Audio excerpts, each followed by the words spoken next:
سے ہے بھرا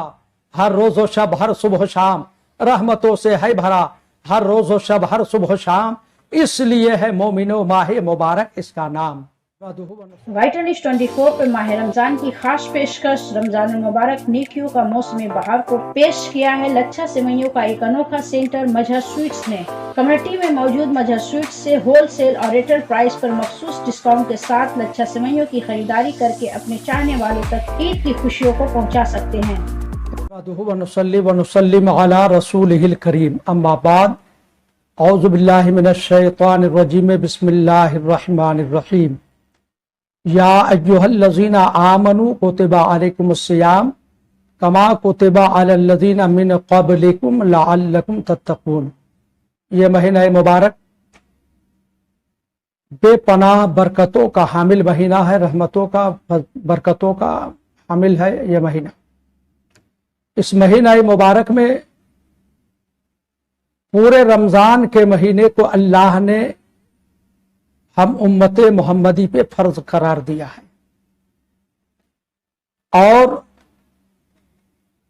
اس کی خاص فضیلت تو یہ ہے کہ اس مہینے میں جو بھی نفل اور مستحبات ادا کیے جاتے ہیں اس کا ثواب بھی فرض کے برابر اللہ عطا فرماتا ہے،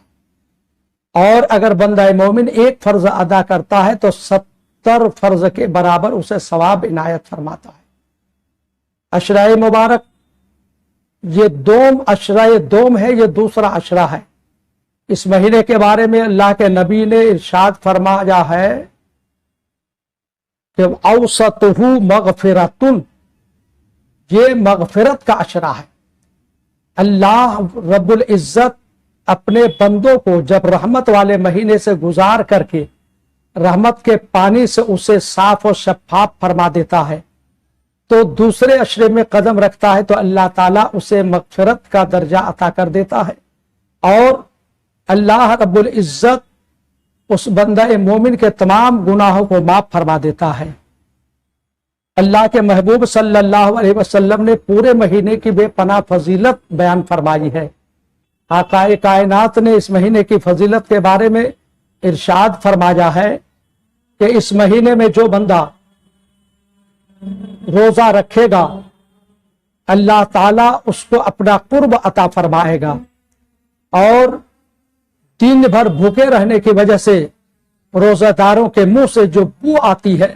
اللہ کے نزدیک وہ بو مشک سے بھی زیادہ پسندیدہ ہے۔ اور اس مہینے پاک کی خصوصیت یہ ہے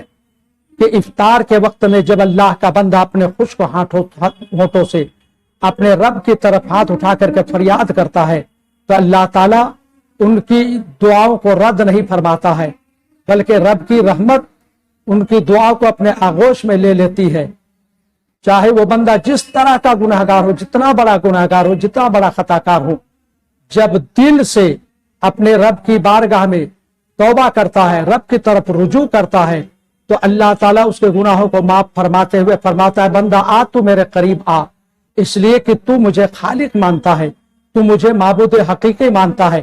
میرے سوا تیرا کوئی دوسرا خدا نہیں ہو سکتا ہے، جا تو اشک ندامت لے کر کے جب میری بارگاہ میں آیا ہے تو ہم تیرے گناہوں کو معاف کر دیتے ہیں۔ اور مصطفیٰ جان رحمت نے ارشاد فرمایا ہے کہ گناہ چاہے وہ سمندر کے جھاگ کے برابر کیوں نہ ہو، اللہ کے رحمت سے وہ بعید نہیں کہ اللہ معاف فرمائے۔ یقیناً اللہ تعالیٰ اس مہینے میں ہر انسان کو اس کی برکتوں سے نہال فرماتا ہے۔ 20ویں تاریخ سورج غروب ہونے سے پہلے مسجد میں داخل ہو جائے اللہ کی عبادت کی نیت سے، اور 30ویں رمضان یعنی چاند نظر آنے تک وہ معتکف رہے، اللہ کی عبادت کرے، تلاوت کرے، ذکر کرے۔ اسے